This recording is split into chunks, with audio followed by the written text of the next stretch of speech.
Hello everybody, welcome back to the Darwin's Room channel. Thank you guys so much for joining me. As always, I really appreciate your support, and of course, que lo que a mi gente del Caribe. Today we're going to be talking about the Toxic Avenger.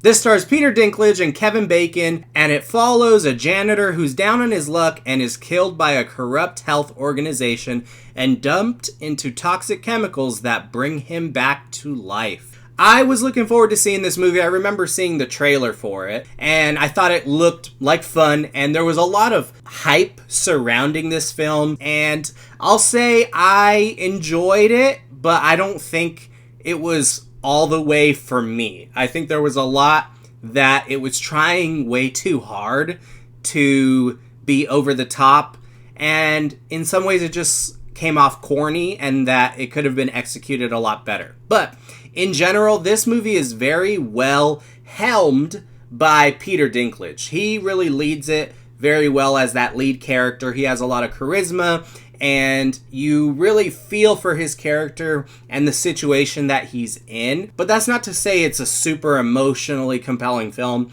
It is still very surface level, and it's enjoyable for what it is. And I think where this movie thrives is that it is incredibly self-aware. This movie knows what it is, it knows what it's trying to accomplish, and it knows what it's trying to deliver to the audience. It's also very funny. I laughed a lot in this movie. Not to say that it's hilarious, but it'll get a good laugh out of you. And so the humor is pretty solid, but again, not all of it lands. As I mentioned, it's not hilarious or anything of the sort. There's some moments where you could tell it's essentially beating a dead horse, killing the joke, and it's overstaying its welcome. But for the most part, it is effective, it is humorous, and I had a lot of enjoyment for it in that realm. There's also some decent commentary, the rich versus the poor, and kind of what that could look like in this fictional comic booky world that's a little bit more, kind of feels run on anarchy in a way. And so there's some decent commentary there that I enjoyed and found interesting to watch. And so that was really cool. However, this movie seems to do things surface level in each category. As I mentioned earlier, there's a heartfelt component to our lead character, played by Peter Dinklage, but it's surface level. And then there's the commentary piece, which is interesting, but they don't go deep enough to make it feel impactful or that it means much of anything. So once again, it's surface level. So there's so much that this movie could have done better, but it decides to play it safe and not get too far into it, which is both a blessing and a curse, because it's a blessing in the sense that that lends itself to this film being self-aware. However, it's a con in the sense that it's really jack of all trades but master of none. So that is where the big holdup here is for this movie, because some of my issues with it aren't huge, but it just deters this from being as special or cult classic-y as it could have been. As I mentioned, it's a little too corny at times. It goes a little over the top in the sense that the jokes that they're trying to make overstay their welcome. But for the most part, most of the humor is solid. Other than that, this movie does get off to a very rocky start. It's about an hour and 42 minutes. However, 12 of those minutes are just the credits. So really the movie is about an hour 30 minutes.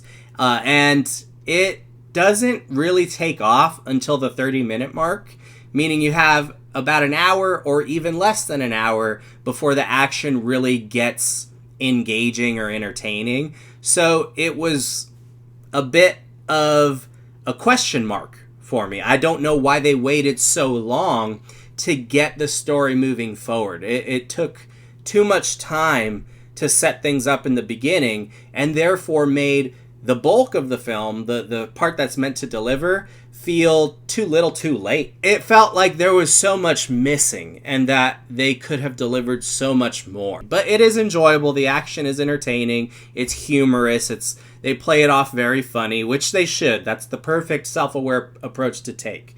But it is, once again, too little too late. The tone here is very inconsistent.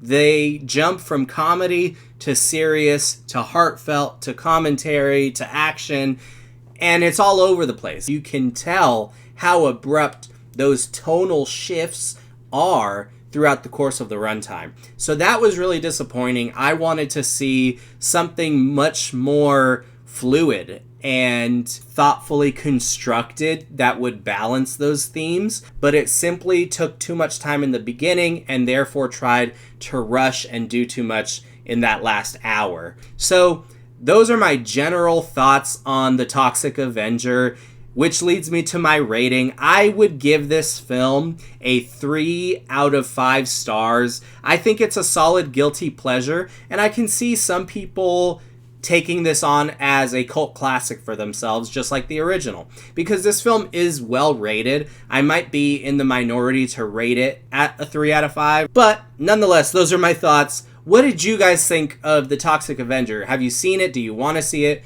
Do you not care for it? Did you not even know this was a movie that was coming out?